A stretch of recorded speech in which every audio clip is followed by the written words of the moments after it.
अस्सलाम वालेकुम नाज़रीन, मैं हूं ज़मीर हैदर और आप देख रहे हैं प्रोग्राम क्रॉस टॉक। नाज़रीन, पाकिस्तान अब इस्तेहकाम की तरफ गामज़न, इंतखाबात हो गए, नताइज आ गए, हुकूमत साजी का मरहला शुरू हो गया।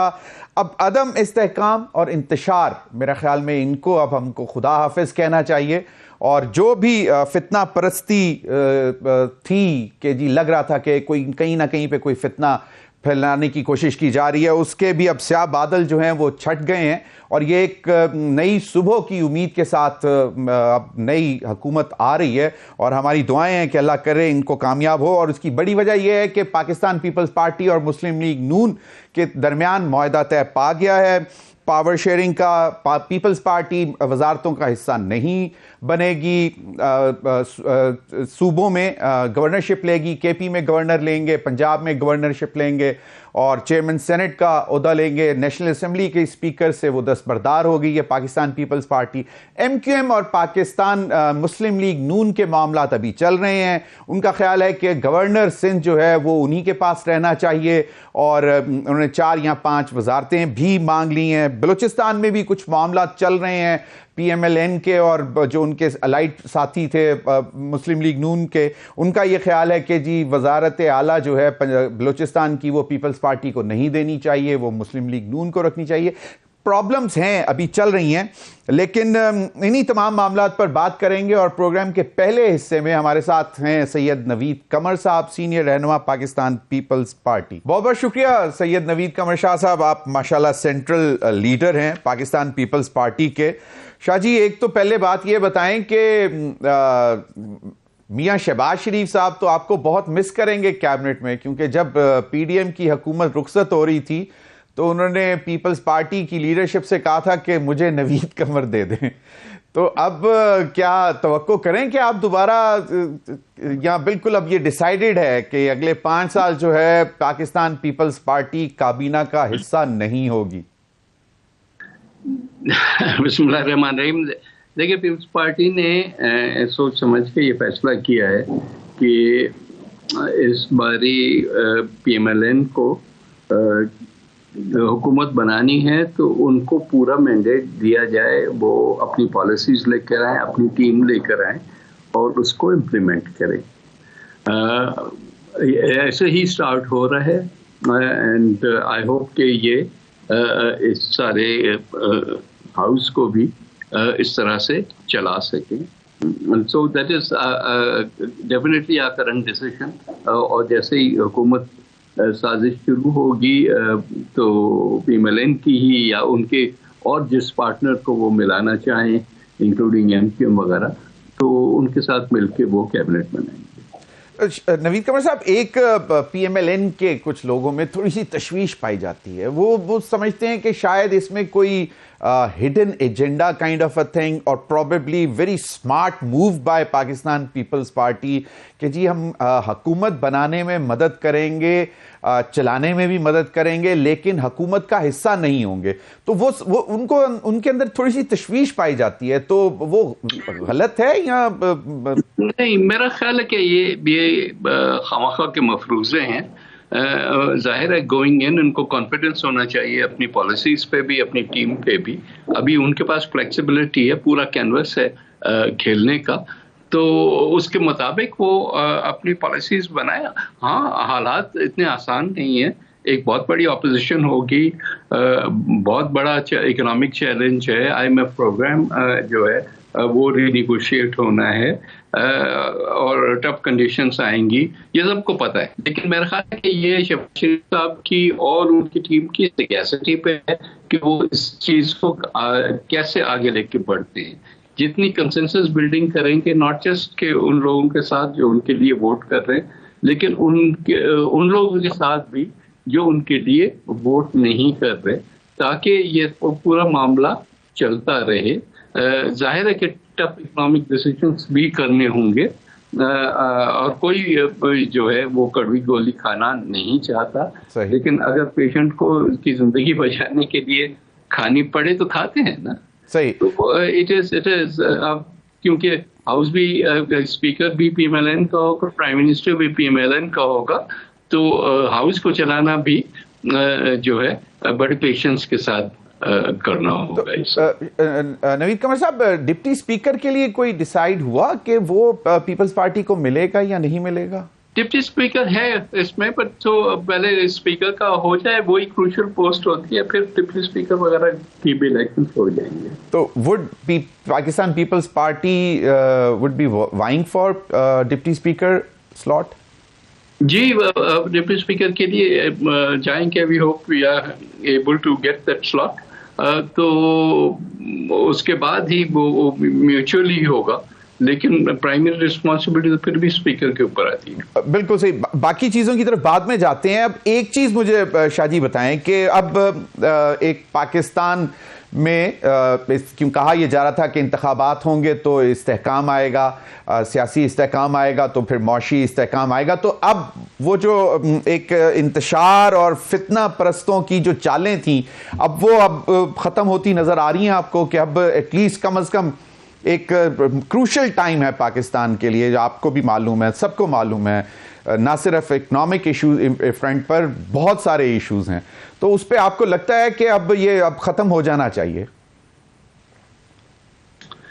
नहीं, ऑटोमेटिकली तो ख़त्म नहीं होता, क्योंकि अगर एक सिंगल पार्टी को मेजॉरिटी आ जाती तो हो सकता है कि उससे एक खुद ब खुद एक सेम्बलेंस ऑफ स्टेबिलिटी आ जाती। लेकिन फ्रैक्चर्ड मैंडेट के साथ पार्टीज आई हैं इस हाउस में, तो उसमें तो फिर जैसे मैंने कहा कि जो लीडर होगा, which is the leader of the house और प्राइम मिनिस्टर, उनकी कैपेसिटी पे और उनकी तरीक़ेकार पे सारी चीज़ डिपेंड करेगी कि सबको लेके कि कितना वो चल सकते हैं। कंसेशंस देने होंगे। ऑपोजिशन बहुत स्ट्रांग है, बहुत वोकल होगी और बहुत गुस्से में होगी। सो नोइंग कि ये सब चीज़ें हैं, अपने आप को एडजस्ट करना उस सारी चीज के लिए मेरा ख्याल है कि बहुत जरूरी होगा। सही। एक पाकिस्तान पीपल्स पार्टी का हुकूमत में शामिल ना होना, लेकिन सपोर्ट करना, उनको चलाना, वो तो यकीनन होगा। लेकिन वहाँ पर एक MQM भी बैठी हुई है जिसने ऐसी शराइत रख दी हैं, जिन्होंने कहा है कि जी 3 आईनी तरामीम होंगी और वो उनका सबसे ज़्यादा जोर है। एक तो कि जी डायरेक्ट फंड जो हैं वो लोकल गवर्नमेंट को ट्रांसफ़र होंगे, उसके बाद और भी उन्होंने कुछ 2-3 चीज़ें शराइत रखी हैं। तो वो कितना आसान होगा पाकिस्तान पीपल्स पार्टी के लिए कि उन शराइत पर वोट करना, जब ये नहीं, सवाल ही पैदा नहीं होता। आसान की तो बात ही नहीं है। ये तो बिल्कुल जो न सिर्फ हमारे आइन के खिलाफ है, क्योंकि basic structure of the constitution जो है हमारा वो फेडरल है, और फेडरल में एक बहुत क्रूशियल उसका फ्लैंक होता है प्रोविंस का। अगर आप कह रहे हैं कि प्रोविंस को वो अबॉलिश कर दें तक वर्चुअली और सीधा फेडरल गवर्नमेंट और लोकल गवर्नमेंट्स का वो हो, तो as it is even constitutionally normal जो लेजिस्लेटिव असेंबली है वो नहीं ये कर सकते। कॉन्स्टिट्यूएंट असेंबली चाहिए आपको बेसिक स्ट्रक्चर चेंज करने। सेकेंडली, जाहिर है कि पीपल्स पार्टी इस सारी चीज को रेजिस्ट करेगी। थर्डली, किसी के पास ये नंबर्स ही नहीं है कि कोई कॉन्स्टिट्यूशनल अमेंडमेंट करा सके। PMLN के पास नहीं है, PMLN प्लस MQM के पास नहीं है। तो ये बातें प्लेइंग टू द गैलरी के लिए तो अच्छी होती हैं। रियलिटी में मेरा ख्याल है कि we have to move on from I understand, but they are claiming the right for governorship of Sindh. They are not ready to leave that slot.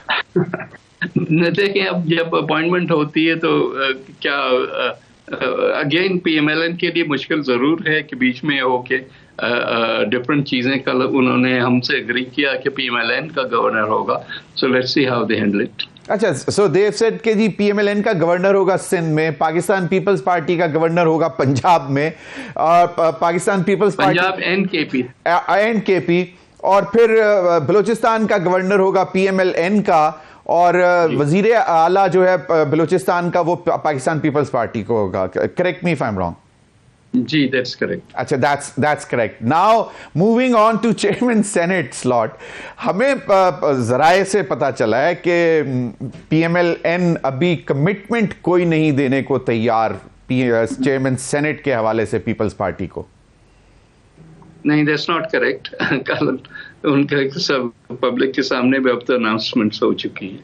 नहीं, लेकिन वो कह रहे हैं कि शायद एक बहुत बड़ी हस्ती जो है वो उनका लिए जोर दिया जा रहा है कि जी वो अब सेनेटर कितनी भी बड़ी हस्ती हो, कितनी भी बड़ी हस्ती हो, बात ये नहीं है ना। जाहिर है कि अगर आपने एक चीज की कमिटमेंट दी है तो then that has to be honoured. तो इसका मतलब Yusuf Raza Gilani sahab would be Pakistan Peoples Party guy for the chairman senate. जी, he is a likely candidate for that. He is the likely, तो वो अब नेशनल असेंबली की सीट छोड़ देंगे ऑब्वियसली।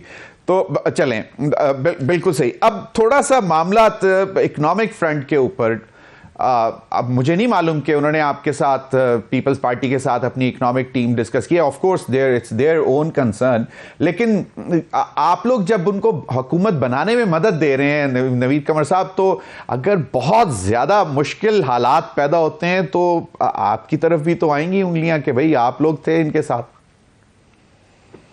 नहीं, वो तो खैर जाहिर है कि टोटली तो ऑब्लिवियस कोई भी नहीं हो सकता इस सारी चीज से, लेकिन जाहिर है एक चैलेंज है, तो चैलेंज का मुकाबला जो पॉलिसी मेकर है उसी ने करना होता है। And they will have to come up with a policy जो कि एक्सेप्टेबल हो। जैसे मैंने कहा कि कंसेंसस गवर्नमेंट होनी पड़ेगी, even though it is a minority government, it has to have a broad consensus जो पॉलिसी इश्यूज पे आएंगे, क्योंकि मुश्किल इश्यूज होंगे।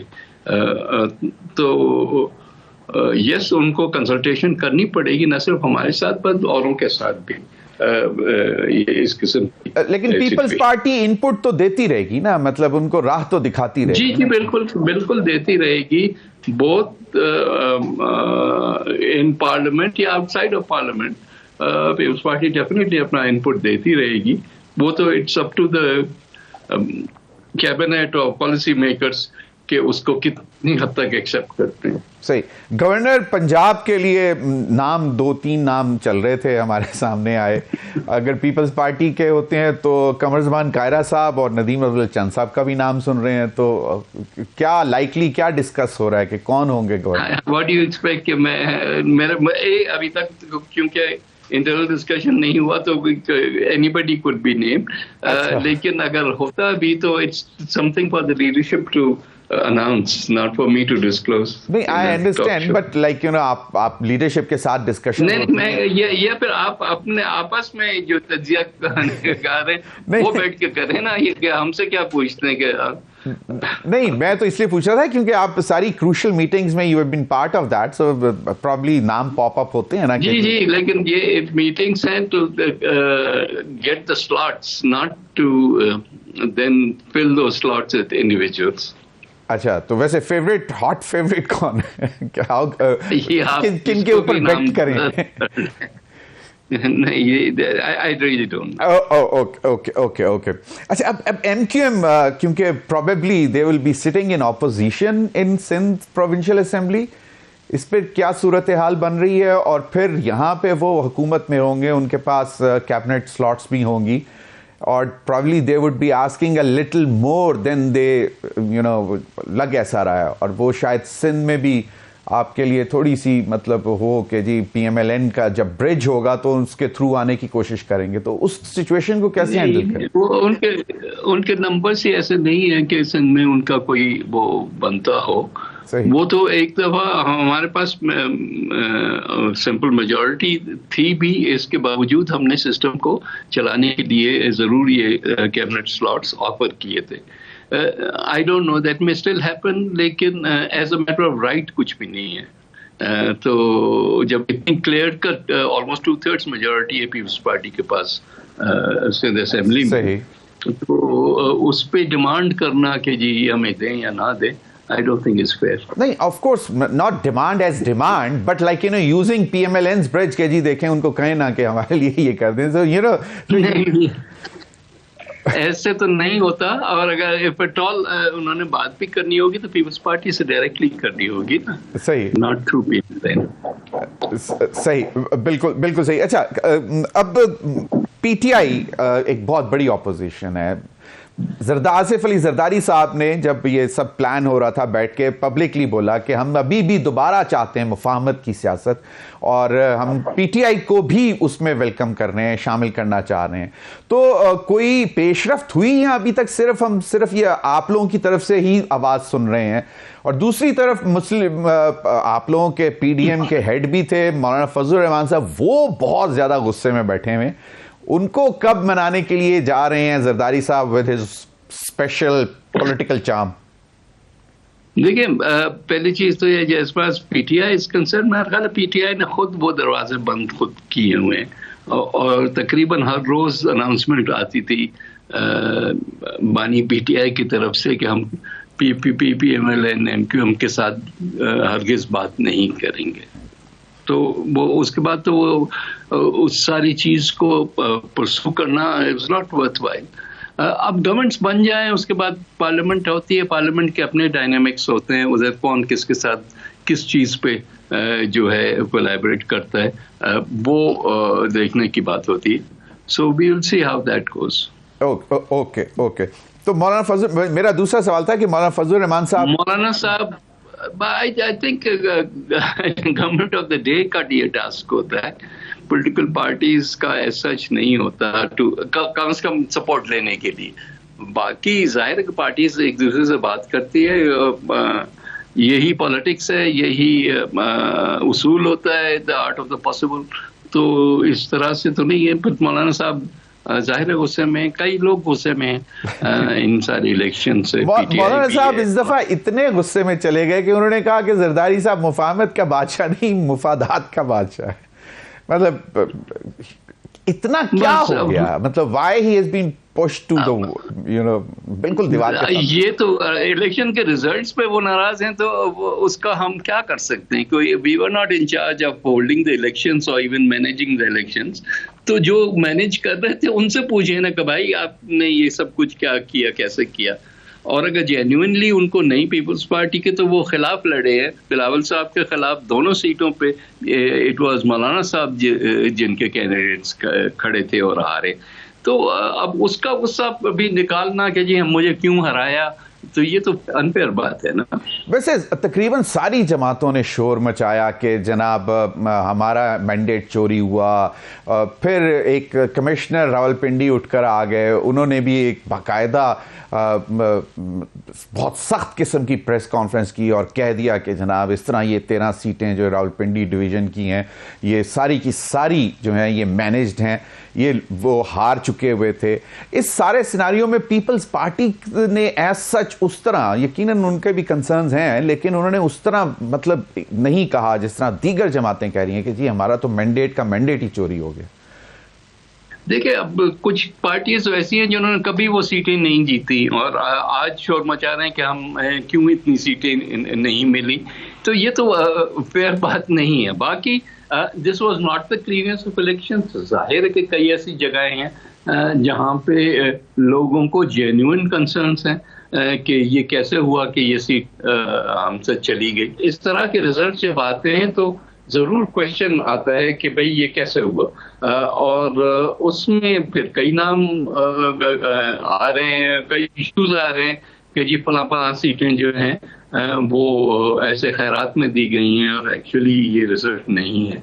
तो ये this will remain a controversy through out the tenure of this assembly. अच्छा, सिंध में जीडीए ने एक बहुत बड़ा शो किया। पहले हम यही समझ रहे थे कि सिर्फ जीडीए था, लेकिन बाद में पता चला कि शायद जेयूआईएफ और दीगर जमातों के लोग भी उस बहुत बड़े प्रोसेशन में या जो जलसा उन्होंने किया उसमें मौजूद थे।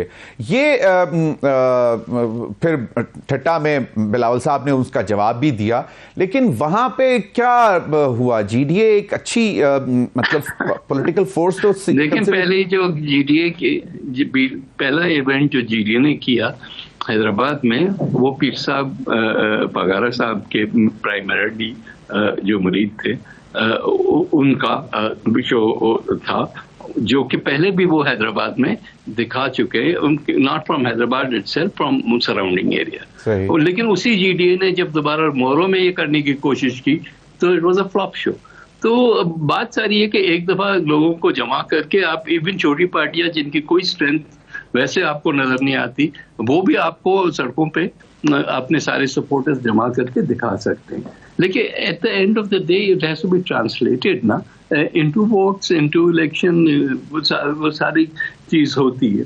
तो वो जो है, आई डोंट थिंक कि जीडीए के पास वो स्ट्रेंथ थी। हम इलेक्शन से पहले भी कह रहे थे कि चाहे 10 पार्टियों को आप जमा कर दें, अगर उनकी अपनी इंडिविजुअल स्ट्रेंथ नहीं है तो वो आपको कुछ भी सपोर्ट नहीं दे सकते। बिल्कुल। एक लास्ट क्वेश्चन, एक और भी बड़ी गुफ्तगू चल रही है कि जी ये जो डिस्पेंसेशन आ रही है गवर्नमेंट की, फेडरल गवर्नमेंट की, ये बहुत हद हुई। तो पहले कुछ लोग तो जो हैं, जिनको मैं मतलब जो बिला वजह की तनकीद कर रहे होते हैं, I am not talking about them, वो तो कहते हैं कि जी 6 महीने बाद ये नहीं सिस्टम चलता। लेकिन कुछ लोगों का ख्याल है कि ये साल 1.5 साल तक चल सकेगा, because this is marriage of convenience and it is like you all are strange bedfellows, so how long would you be able to pull along this government?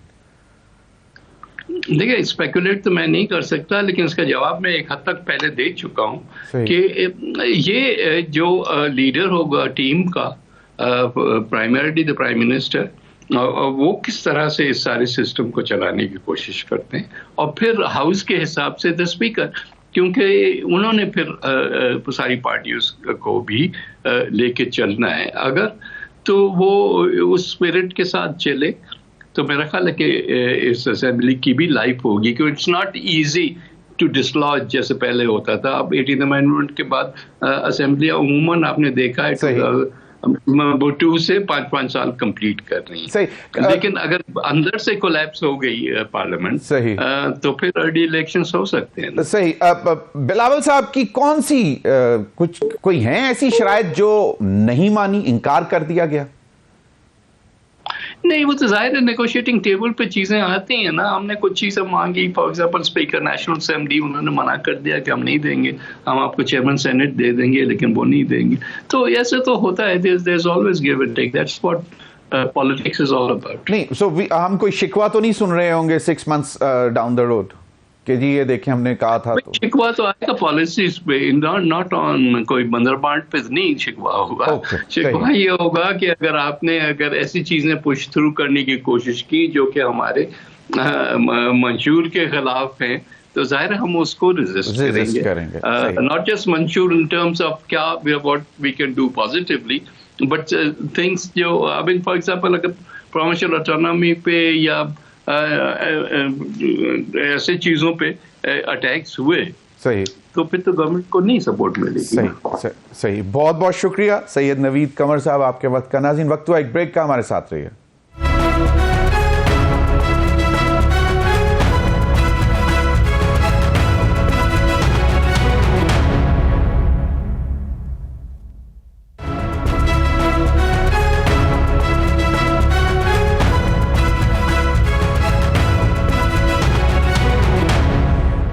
Welcome back नाज़रीन। हमें ज्वाइन किया है अली मोहम्मद खान साहब ने, senior रहनुमा पाकिस्तान तहरीक इंसाफ। बहुत बहुत शुक्रिया अली मोहम्मद खान साहब आपके वक्त का। अली मोहम्मद खान साहब, गुज़िश्ता रात हमने देखा कि बाकायदा एक शक्ल हमारे सामने आ गई कि वज़ीर आज़म कौन होंगे, सदर पाकिस्तान कौन होंगे, और दीगर जमातें जो अलाइड उनके साथ मामला चल रहे हैं।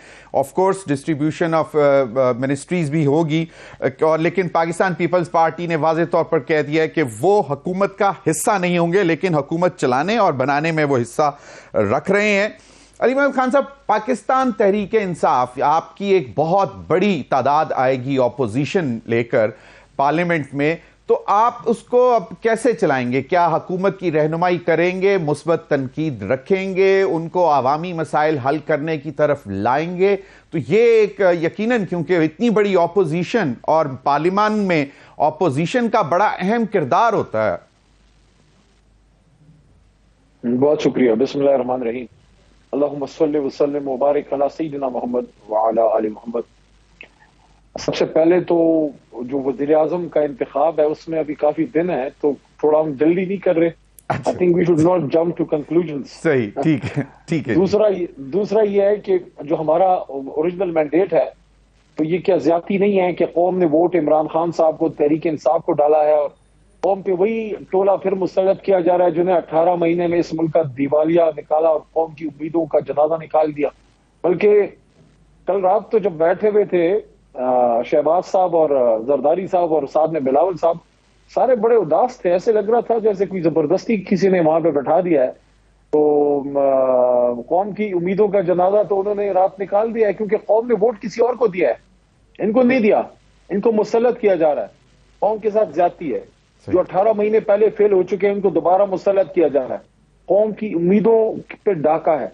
आज भी अगर फॉर्म 45 का इंसाफ हो तो 175 से 180 सीटें हमारी हुकूमत हमारी बन सकती है। बाकी जहां तक पार्लियामेंट का ताल्लुक है, वहां एक मजबूत अगर अपोजिशन हुई, मजबूत अपोजिशन, ऐसी अपोजिशन नहीं जिसने हुकूमत को बस गिराना ही गिराना है। मकसद ये होगा मजबूत अपोजिशन इश्यूज बेस्ड, कि पाकिस्तान के मसाइल पे गुफ्तगू हो।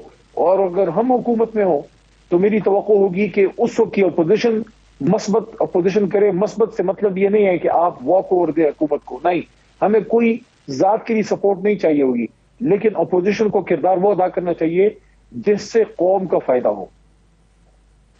तो पाकिस्तान तहरीक इंसाफ इन्हीं लाइंस पर चलेगी अगर वो अपोजिशन में बैठती है। ऑफ कोर्स आपके लिए मैदान है, अभी आप अपने कैंडिडेट उमर अयूब साहब को लॉन्च करेंगे, that I understand very much.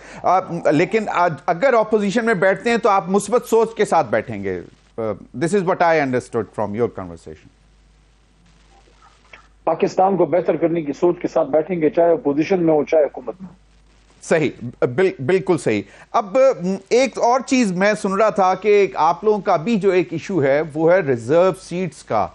उसमें क्या पेशरफ्त हो सकती है? क्योंकि कहा यह जाता है कि एक टाइम लिमिट होता है, उस दौरान तक अगर ना जाएं एप्लीकेशंस तो शायद नहीं मिलेंगी। तो अभी उसका स्टेटस क्या है? माजी में इसकी मिसाल मौजूद है कि मिले हैं सीटें। और दूसरी बात यह कि सुप्रीम कोर्ट में हमारे वकील मोहतरम अली जफर साहब थे मेरे ख्याल में, और मोहतरम चीफ जस्टिस साहब के बीच में जो मुकालमा हुआ था, वहां ये बात सामने आई थी कि हमारी रिजर्व सीट्स का भी एक इशू आ सकता है, जिस पे मैं समझता हूं कि हम समझते हैं कि अदालत का रवैया मस्बत था। और हम पूरी उम्मीद हैं कि इतनी बड़ी जमात के साथ मुंसलिक खवातीन जो पाकिस्तान की बहुत बड़ी तादाद को रिप्रेजेंट करती हैं, और साथ ही माइनॉरिटीज जिनके हकूक देना हम सबकी जिम्मेदारी है, तो इतनी बड़ी जमात को मैं नहीं समझता कि कोई डिनाई करेगा कि उनका जो जायज हक बनता है खवातीन मेंबरान का और अक़लियती मेंबरान का, नॉन मुस्लिम्स का, वो उनको मिले। अली गौहर साहब ने इंट्रा पार्टी इलेक्शंस की भी बात की है गुज़िश्ता रोज, और तो उसका कोई शेड्यूल अनाउंस कर रहे हैं? और क्या सूबे वाइज होगा या एक ही दिन पूरे मुल्क में इंट्रा पार्टी इलेक्शन होगा? क्या उसका तरीक़ाकार क्या होगा? क्योंकि वो एक इंतहाई अहम चीज़ है। अगर पाकिस्तान तहरीक इंसाफ को उनका पीटीआई का नाम वापस चाहिए और बल्ले का निशान वापस चाहिए। आखिरी मुलाकात जो मेरी इमरान खान साहब से हुई है, उसमें इमरान खान साहब ने बड़ी सख्ती से डायरेक्शन दी है पार्टी लीडरशिप को। हम सबको कहा है कि आप इलेक्शन करवाएं, फौरी करवाएं। बल्कि वो तो इसमें इंटरेस्टेड थे कि 25 से पहले हम करा लें। मेरे से पूछा कि इजलास कब बुलाए तो मैंने उनके गोश गुजार किया कि 25 से 29 के बीच में इजलास बुला रहे हैं। उस वक्त 15 तारीख थी, जब मेरे ख्याल में 15 थी जब मैं मिला था खान साहब से जी। तो खान साहब ने कहा इन 10 दिनों में कराएं। तो वो जो उनका हुक्म, मैंने फिर गौहर साहब को और उमर अयूब साहब इन सब के गोश गुजार किया कोर कमेटी में। तो ये बात सामने आई, गौहर साहब क्योंकि इन मामलात को देखते हैं, तो उन्होंने ये बताया कि 10 दिनों में तो शायद प्रॉपर ना हो सके, लेकिन अर्ली नेक्स्ट मंथ, मतलब है कि 15 मार्च से पहले जो 10 मार्च की शायद तारीख बनती है, तो इलेक्शन इंशाल्लाह हो जाएगा और जो कानूनी सुकम है वो निकल जाएगा। अगर कोई है जिन नुकात पे इलेक्शन कमीशन ऑफ पाकिस्तान ने हमारा इंट्रा पार्टी इलेक्शन रद्द किया था, उन नुकात को, उन नकाइस को, अगर वो हैं, हम तो समझते हैं कि हमने सही किया था, लेकिन अगर वो हैं उनको निकाल दिया जाएगा और इंशाल्लाह अर्ली नेक्स्ट मंथ हमारा इलेक्शन इंशाल्लाह हो जाएगा। सही। और अली, आपने जो मोडालिटीज का पूछा कि मुल्क में या सूबे में, सॉरी, उसका भी मैं बता दूं कि उसकी फाइनल जरा थोड़ा सा कोर कमेटी की मीटिंग हो जाए तो मेरे ख्याल में आपके सामने ये चीजें आ जाएंगी। लेकिन 25 को इजलास बुलाया है, 25 के बाद जाए, तो मेरे ख्याल में फर्स्ट वीक ऑफ मार्च सारी डिटेल सबके सामने आ जाएगी कि हमने कहां-कहां सेंटर बनाने हैं और किस लेवल पे, खान साहब ने यह भी कहा था कि ये इलेक्शन आप जल्दी करें। अली मोहम्मद खान साहब, अब केपी में आप लोग हुकूमत बनाने जा रहे हैं और जमात इस्लामी ने शायद माजरत कर ली आप लोगों के साथ चलने से केपी में, अगर आप उनको साथ लेकर चलना चाह रहे थे। मौलाना फजलुर रहमान साहब की तरफ शायद कोई थोड़ा सा सॉफ्ट कॉर्नर नजर आया, आपके सीनियर लीडरशिप जाकर उनसे मिली भी, तो क्या मौलाना फजलुर रहमान साहब को साथ चलाएंगे? और दूसरा ये कि अब पाकिस्तान पीपल्स पार्टी अपना गवर्नर नामजद करेगा, तो वो बड़ी मतलब मुख्तलिफ सी सिचुएशन है कि पंजाब में भी पीपल्स पार्टी का गवर्नर होंगे, केपी में भी पीपल्स पार्टी के गवर्नर होंगे, और सिंध में मुस्लिम लीग नून के, और बलूचिस्तान में शायद अगेन मुस्लिम लीग नून के गवर्नर, लेकिन वहाँ पे भी अब रौले पड़ गए हैं कि जी वो वजीर आला बलूचिस्तान कौन होगा, वो एक अलग इशू है। लेकिन केपी में आप लोग अब मिलकर साथ में लाएंगे मौलाना फजलुर रहमान साहब को खास तौर पर, या और दीगर जमातों को? मौलाना साहब को हुकूमत में लाने का तो अभी कोई इंडिया खान साहब ने नहीं दिया। ये जिनसे कोई मुलाकात हमारे लोगों की हुई थी तो वो तो रैगिंग वाले मामले पे एक मीटिंग थी, लेकिन उसके बाद मेरे ख्याल में पेशरफ फिलहाल तो नहीं है।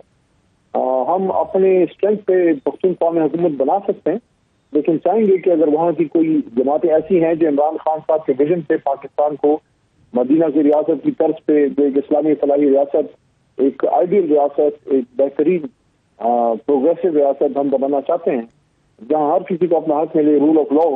तो इन चीजों से अगर हमारे साथ कोई चलना चाहता है तो अच्छा आइडियल है, तो उसमें चलना चाहता है कोई भी हो तो वो जा सकता है खैबर पख्तूनख्वा में। लेकिन चूंकि स्पेसिफिक आपने मौलाना साहब का पूछा है तो उस पर कोई पार्टी लीडरशिप की तरफ से, खान साहब की तरफ से कोई क्लियर डायरेक्शन नहीं है कि आप उनको हुकूमत पर रखें। तो उस पर अगर कोई बात होगी तो उसके बाद बात आगे चलेगी।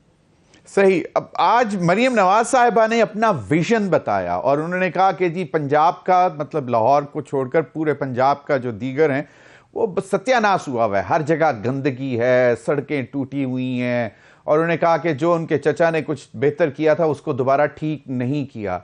टेक्निकली तो वो चार्जशीट पिछले 38 ईयर्स में से अगर 9 साल वो नहीं रहे तो बाकी तो तकरीबन 29-30 साल PMLN की ही वहाँ पे रहा है, तख्त लाहौर उनके पास ही रहा है। तो आप क्या समझते हैं कि ये चार्जशीट आपकी जो 4.25 साल या 4 साल की टेन्योर था उसके ऊपर है, या ये सब पिछले 35-36 साल 38 साल की है?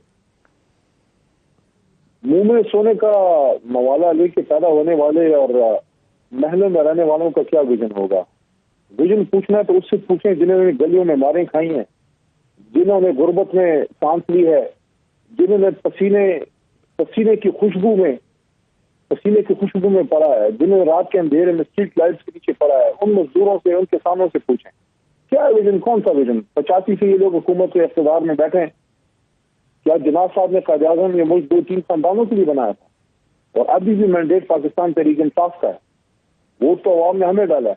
अब जबरदस्ती आप किसी को आपने हम पे गैर मसलत करना है, वो तो आप किसी को भी कर सकते हैं। अगर आपने जमहूरियत की बात करनी है तो जमहूरियत में तो जमहूर की राय चलती है, और जमहूर की राय तो इमरान खान साहब कहते हैं।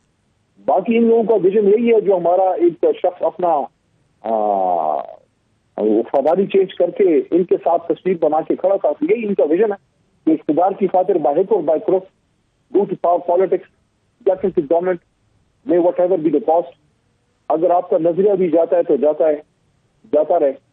वोट को इज्जत दो का जनाजा खुद अपने हाथ से निकाला नहीं है लोगों, तो कौन सा विजन? अली मोहम्मद खान साहब, आप लोग पंजाब में भी एक बहुत बड़ी तादाद में ऑपोजिशन में बैठेंगे, तो वहां पर क्या होगा? मतलब मुस्बत तनकीद, विजन उनका चाहे मतलब आप जैसा भी समझें, लेकिन उस विजन को स्ट्रेंथन करने की कोशिश करेंगे ताकि एक आम आदमी की जिंदगी में बेहतरी आई, या इंतशार और ये वायलेंस और मतलब एक दूसरे के खिलाफ नफरतें, वो तो मतलब मेरे ख्याल में अब उनको जरा थोड़ा अरसा के लिए पीछे छोड़ के अब पाकिस्तान की तरफ देखा जाए।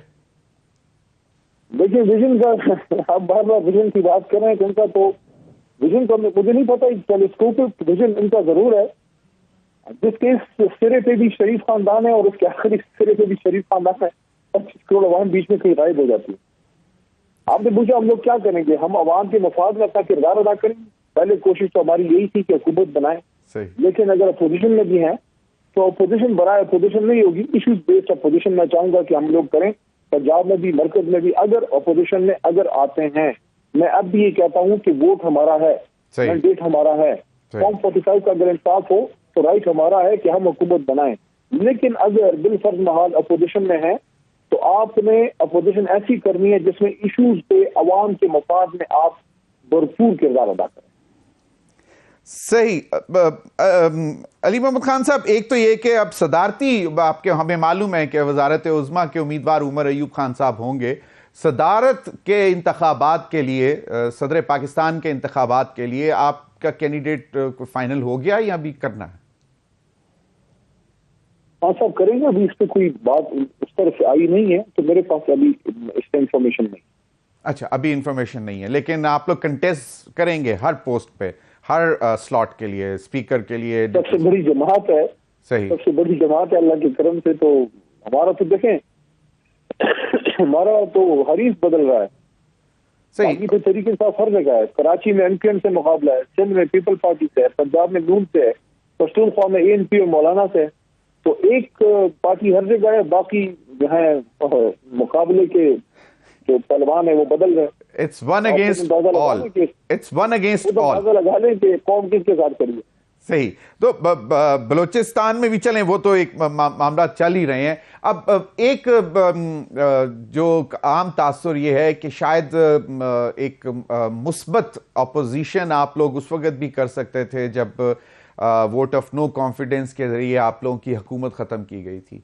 तो वो अब कुछ लगता है रियलाइज़ करते हैं कि गलत फैसला था, और फिर उसके बाद केपी और पंजाब की हुकूमतें ख़त्म करना कोई गलत फैसला था, और अब ये कोई विजन तो नहीं है कोई सॉरी, आप लोगों का ऐसा कोई इरादा तो नहीं है कि अभी भी आप लोग मतलब रिजाइन कर जाएं कि जी हम अपोजिशन में भी नहीं बैठते? कोई ऐसा इरादा तो नहीं है? मैदान खाली तो नहीं छोड़ रहे?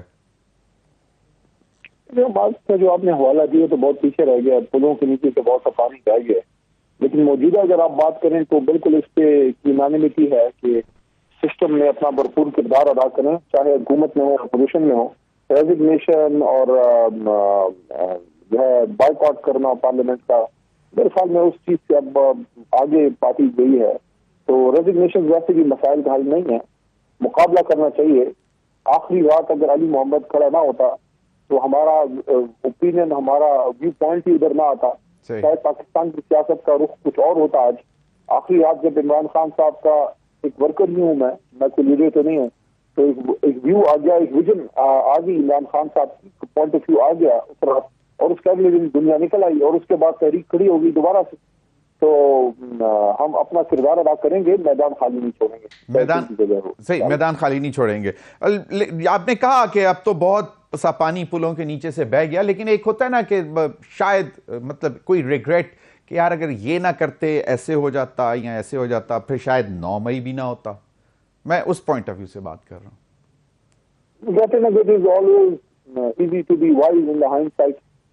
तो you learn from your past and you make sure कि आप मुस्तकबिल में बेहतर फैसला साजी करें। तमाम जमातें अपने माजी से सीखती हैं, बदकिस्मती से नून और पीपल पार्टी आज तक नहीं सीखी, और वो अफसरदा जो है आपसे कल देखे। तो बहरहाल तहरीक इंसाफ की मैं आपको एश्योरेंस करता हूँ कि तहरीक इंसाफ ने मुश्किलात से एक नई जमात बन के निकली है, बहुत मजबूत, बहुत तवाना, और विजन हमारा बड़ा क्लियर हुआ है। खान साहब को भी अपने पढ़ाई का पता लगा है। तो अपनी तो मैं बता सकता हूँ कि तहरीक इंसाफ ने बड़ा लर्न किया है। बाकी मियाँ साहब और जरदारी साहब ने लर्न किया है, तो यही लर्न किया है कि बस रल मिल के बस चलाओ, रल मिल के खाओ। वैसे आपका पॉलिटिकल जो एक as a student of politics आपको क्या लगता है कि पीपल्स पार्टी का ये डिसीजन कैसा है कि जी मतलब कैबिनेट में नहीं होंगे, मिनिस्ट्रीशिप नहीं लेंगे, सदारत लेंगे, चेयरमैन सेनेट लेंगे, गवर्नर लेंगे? मैं समझता हूँ कि बीबी शहीद अगर मोहतरमा बेनजीर भुट्टो होती वो ऐसे फैसले ना करते। वो क्लियर थी बड़ी। नजरियाती तौर पे पीपल पार्टी और मुस्लिम लीग नून में कोई चीज कदर मुश्तरक नहीं है, लेकिन चूंकि अब शहबाज साहब और जरदारी साहब की सियासत है, अब बेनजीर साहिबा और मियां नवाज शरीफ की सियासत हो रही नहीं। तो बिलावल तो बहुत रिलक्टेंट थे। Bilawal was reluctant to even support the government. मतलब वो तो उन्होंने फिर मतलब एक तो फैसला किया कि उनकी तो सियासत देखे ना, जरदारी साहब और मियां साहब शहबाज साहब की तो यही है ना कि बिच्चों बिच्चों खाई जाओ तो रोला पाई जाओ। तो ये उन्होंने किया, कल यही करेंगे। देखें सारे रल मिल के बैठे थे, फिर इलेक्शन में ऐसे उतरे जैसे कि सारी बदतरीन ये एक दूसरे के दुश्मन हो। अब फिर आपस में बैठे हैं जमहूरियत के वसीतर मफाद में। फर्क सिर्फ ये है कि मौलाना आजम इनके साथ अब नहीं है, मोहतरम फजल रहमान साहब स्टेडियम के बानी मबानी। तो शुक्र है कि उन्होंने ये एक्सेप्ट कर लिया है कि हम यहूदी एजेंट नहीं है, क्योंकि यहूदी एजेंटों से उन्होंने इस दिन हाथ मिलाई है। तो अच्छी बात है कि अगर उनको अपनी गलती का एहसास हुआ है। वैसे अगर यहूदी एजेंट इसको कहते हैं, जिस तरह इमरान खान साहब ने अमेरिका में जाके हुर्मती रसूल सल्लल्लाहु अलैहि वसल्लम की जंग लड़ी है और फलस्तीन और कश्मीर की जंग लड़ी है और इसराइल के खिलाफ खुल्लम खुल्ला उनके पेट में जाके घुस के बात की है इमरान खान ने अमेरिका में खड़े होके, तो फिर अल्लाह करे ऐसा यहूदी एजेंट तो हर पाकिस्तानी बने। चलें, बहुत बहुत शुक्रिया अली मोहम्मद खान साहब आपके वक्त का। नाज़रीन, वक्त हुआ एक ब्रेक का, हमारे साथ रहिए।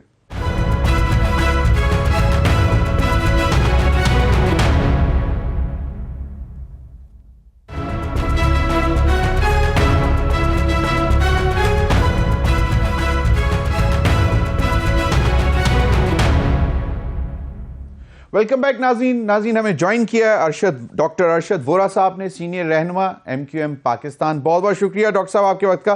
डॉक्टर साहब, ये मामला चल रहे हैं, आप शायद मुस्लिम लीग नून से आप लोगों ने कुछ शराइत ऐसी रख दी हैं जिस पर अभी तक लिंगर ऑन करता जा रहा है मामला, और बज़ाहिर तो लग रहा था कि कल रात की प्रेस कॉन्फ्रेंस के बाद जब अनाउंस होगी तो चीज़ें सारी मतलब तय पा चुकी हुई हैं, इसलिए अनाउंस हुआ। लेकिन अब ये लग रहा है कि पाकिस्तान MQM पाकिस्तान जो है वो गवर्नर जो है वो सिंध का खुद लेना चाहते हैं। पहले शायद पीपल्स पार्टी को इनकार कर दिया था मुस्लिम लीग नून ने, और उसके बाद ये हुआ कि PMLN का गवर्नर होगा। तो एक तो वो स्टेटस बता दें कि उसका स्टेटस क्या है अब। देखिए, मैं आपको ये बताऊं जमीर भाई कि जो गवर्नर है उनकी जो परफॉर्मेंस है, मेरे ख्याल से पाकिस्तान की हिस्ट्री में किसी गवर्नर की ये परफॉर्मेंस रही नहीं है इस छोटे से स्पेल में। आज भी उस गवर्नर हाउस में 50,000 स्टूडेंट जो है वो आर्टिफिशियल इंटेलिजेंस का कोर्स कर रहे हैं, जिसमें कि अमेरिका से जो उनके ट्रेनर्स आए हैं जो कि करोड़ों रुपए महीने की तनख्वाह ले रहे हैं। और उस गवर्नर हाउस को, और उसके बाद फिर वो जो राशन का डिस्ट्रीब्यूशन व्हाटएवर इट इज, उन्होंने उस गवर्नर हाउस को इतना पब्लिक कर दिया है। और मैं नहीं समझ सकता कि कोई भी पार्टी इसको मैच कर सकती है, या फिर कोई भी पार्टी इस पर एतराज कर सकती है, और कोई भी पार्टी इसकी डिमांड कर सकती है। तो मुस्लिम लीग नून ने जो है वो बिल्कुल एग्री किया है कि गवर्नर जो है वो चेंज नहीं होगा, और गवर्नर जो है वो कामरान टिसोरी साहब ही रहेंगे।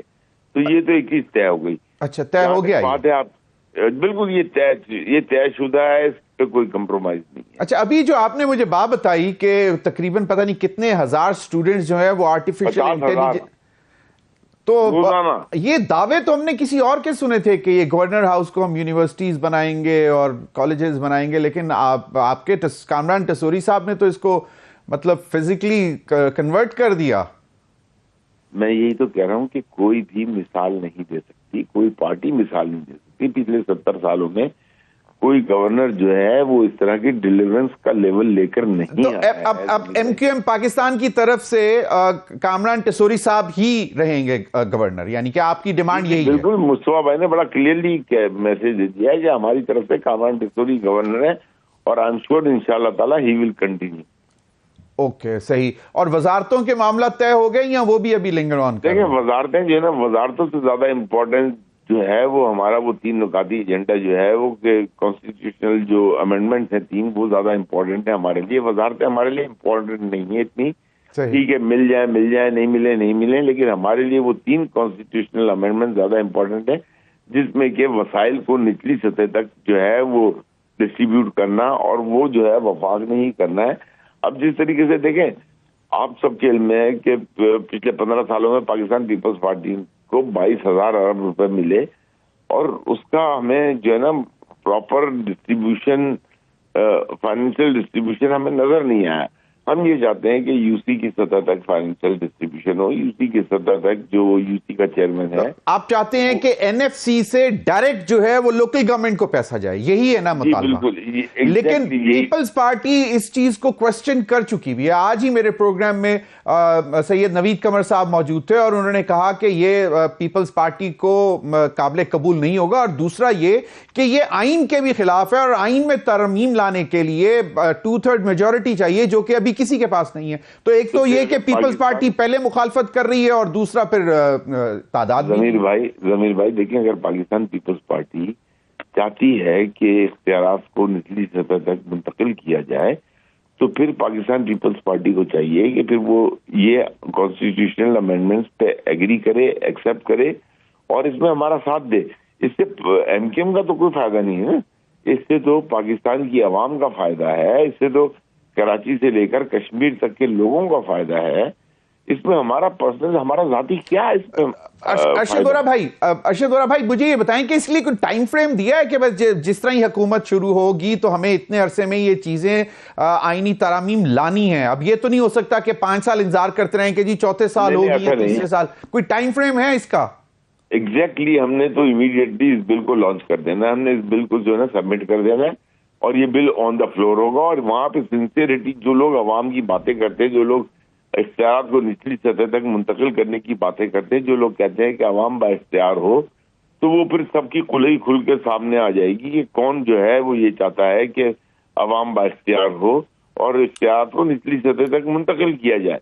एमकेएम ने तो अपना एक सिंसियर फार्मूला दे दिया और सिंसियर फार्मूले पे जो अवाम के साथ सिंसियर है वो उस पर अमल करेगा और उसको एक्सेप्ट करेगा। सही। अरशद वोरा साहब, अब एक सिनारियो है हमारे सामने कि ये आप एक आईनी तरमीमी बिल जो है आप पार्लियामेंट में पेश करते हैं, पीएमएलएन की हुकूमत जो है वो पाकिस्तान पीपल्स पार्टी के सहारे से खड़ी है, वो इस चीज को तस्लीम नहीं करते और वो कहते हैं कि जी रिजेक्ट करें, और पीएमएलएन उस पॉइंट पर आ जाती है कि वो कहती है कि जी माजरत हम ये नहीं करवा सकते या कर सकते। उस वक्त एमक्यूएम पाकिस्तान क्या पार्ट वेज करेगी? दे वुड पार्ट वेज, या फिर वही एक जो हम पहले भी देखते आए कि आप लोग अपनी डिमांड्स बार बार लेकर जाते रहते हैं लेकिन रहते हैं साथ हुकूमत के? देखिए जमीर भाई, हम तो जो है अवाम का मुकदमा लड़ और हम जो है अवाम के लिए ये जो है 3 आईनी तरमीम की बात कर रहे हैं। अगर तो इसमें हमें किसी पार्टी ने सपोर्ट नहीं किया, whether it is PMLN, whether it is Pakistan Peoples Party or any other political party, तो अवाम में तो एक चीज आया हो जाएगी कि ये लोग जो हैं ये अवाम के साथ सिंसियर नहीं है।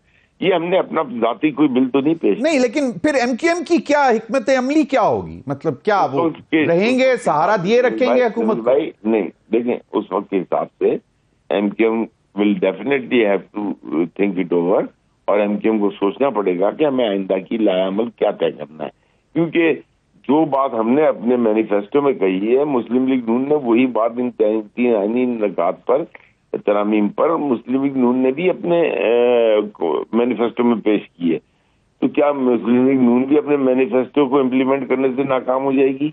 ये तो बहुत बड़ा क्वेश्चन। पीएमएलएन शहबाज शरीफ या जो पीएमएलएन की कमेटी, उन्होंने इन प्रिंसिपल एग्री कर लिया है कि आपकी ये तरामीम जो हैं वो एंटरटेन की जाएंगी, इनको लाया जाएगा? देखिए, इससे तकरीबन 99%, 95% मिलता जुलता उन्होंने अपने मैनिफेस्टो में रखा है। वो मैनिफेस्टो तो जी इलेक्शन के बाद तो हमें मतलब कहीं मिलता भी नहीं है, वो उसके ऊपर तो इतनी धूल आ जाती है, वो तो पता नहीं लाइब्रेरियों में पड़ा रह जाता है, कहीं नजर ही नहीं आता। जमीर भाई, ऐसा नहीं होना चाहिए। अगर पाकिस्तान को आगे बढ़ना है, इंशाअल्लाह ताला पाकिस्तान को तरक्की करनी है, पाकिस्तान की आवाम को इख्तियार मिलना है, तो फिर जो है मैनिफेस्टो जब अगर आप कोई बनाते हैं तो आपको उसके ऊपर इम्प्लीमेंट करना पड़ता है। अगर आप नहीं करेंगे तो फिर ये जो है ये आइंदा के लिए, आगे के लिए मुश्किलात पैदा करेगा। नहीं, लेकिन क्या कमिटमेंट हो चुकी हुई है? पीएमएलएन मान चुकी हुई है इस बात पे? बिल्कुल, पीएमएलएन अगर ना माना होता तो अपने मैनिफेस्टो में क्यों रखते? हमने ये बात जो है ना इलेक्शन के जीतने के बाद नहीं रखी है, हमने ये बात इलेक्शन से बहुत पहले रखी थी। तो अच्छा, आखिरी बात अरशद वोरा भाई, मुझे ये बताएं कि वफाक में तो आप चलें पीएमएलएन का साथ दे रहे हैं, सिंध में क्या पीपल्स पार्टी के साथ बैठने की कोशिश या कोई बात करेंगे या वहां पे हिज़्ब इख्तिलाफ में ही रहेंगे?